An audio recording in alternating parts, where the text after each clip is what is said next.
কি হাতে একদম কম সময় রয়েছে অথচ চটজলদি কিছু একটা বানাতে চাইছো? তাহলে ঘরে থাকা চাল দিয়ে এরকম দারুণ একটা রেসিপি তোমরা বানিয়ে ফেলো।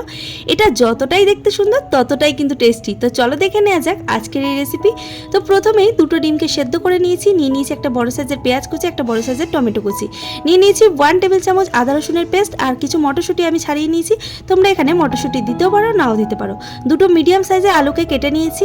এবার নিয়ে নিচ্ছি 250 গ্রাম বাসমতি চাল। তোমরা ঘরে থাকা যে কোনো চাল দিয়ে করতে পারো। এখানে আমি বাসমতি চালটা নিয়েছি। চালটাকে ভালো করে ধুয়ে একটা থালার মধ্যে ছড়িয়ে রেখে দিয়েছি। এখন কড়াইতে বেশ কিছুটা পরিমাণে দিয়ে দিলাম তেল।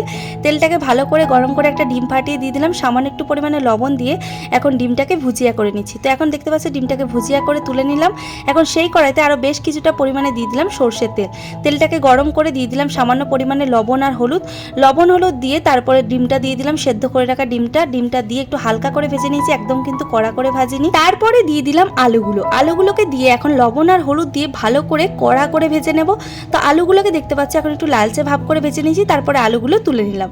এখন সেই কড়াইতে আরও বেশ কিছুটা পরিমাণে সর্ষের তেল দিয়ে দিলাম। এবার ফোড়নে দিয়ে দিচ্ছি একটা তেজপাতা, দুটো দারচিনি স্টিক, 4-5টা এলাচ, 4-5টা লবঙ্গ আর দিয়েছি 1 চা চামচ জিরে। ফোড়নটাকে একটু নাড়াচাড়া করে ফোড়ন থেকে যখন একটা সুন্দর গন্ধ বেরিয়ে এসছে তারপরে দিয়ে দিলাম পেঁয়াজ কুচি। পেঁয়াজটাকে একটু লালচে ভাব করে ভেজে নিতে হবে। তারপরে দিয়ে দিলাম আদা রসুন বাটা, দিয়ে এখন ভালো করে একটুখানি ভেজে নেব যতক্ষণ না আদা রসুনের কাঁচা গন্ধটা চলে যাচ্ছে। তারপরে দিয়ে দিলাম টমেটো কুচি দেওয়ার পর এখন ভালো করে মশলার সাথে কষিয়ে নিচ্ছি। দেখতে পাচ্ছ এখন দিয়ে দিলাম সমস্ত গুঁড়ো মশলা, হলুদ গুঁড়ো, লঙ্কা গুঁড়ো, কাশ্মীরি লাল লঙ্কার গুঁড়ো, জিরে গুঁড়ো, ধনে গুঁড়ো দিয়ে এখন একটুখানি হালকা করে ভেজে নিচ্ছি মশলাটা।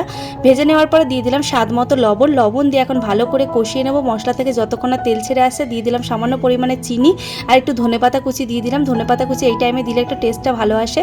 তারপরে দিয়ে দিলাম সামান্য জল দিয়ে মশলাটাকে ভালো করে কষিয়ে নিচ্ছি। এবার দিয়ে দিলাম মটরশুঁটিগুলো দিয়ে আবার একটুখানি ভালো করে ভেজে নিয়ে দিয়ে দিলাম ভেজে রাখা আলুগুলো দিয়ে এখন মশলার সাথে ভালো করে আলুটাকে কষিয়ে নিয়েছি। তারপরে দিয়ে দিলাম ধুয়ে রাখা চালটা দিয়ে এখন ভালো করে ভেজে নেব। চালটা থেকে যতক্ষণ না পুরো জলটা টেনে নিচ্ছে ততক্ষণ অবধি চালটাকে ভেজে নিতে হবে একদম ঝুরঝুরে টাইপ করে।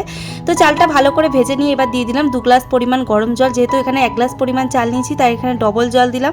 তারপর একটু ঢাকা দিয়ে দিচ্ছি 10 মিনিটের জন্য। 10 মিনিট পরে দিকে দেখতে পাচ্ছ ডিমটা দিয়ে দিলাম দুটো চেরা কাঁচা লঙ্কা আর দিয়ে দিচ্ছি ধনেপাতা কুচি দিয়ে এখন একটুখানি ভালো করে মিশিয়ে নিচ্ছি চালের সাথে।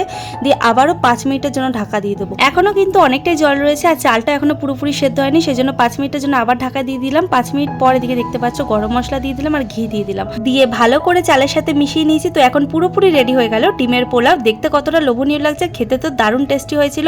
তো তোমরাও বাড়িতে এভাবে চটজলদি বানিয়ে ফেলতে পারো। তো ভিডিওটা ভালো লাগলে একটা লাইক করে দিও। দেখা হচ্ছে নতুন কোনো রান্নার রেসিপির ভিডিওর সাথে।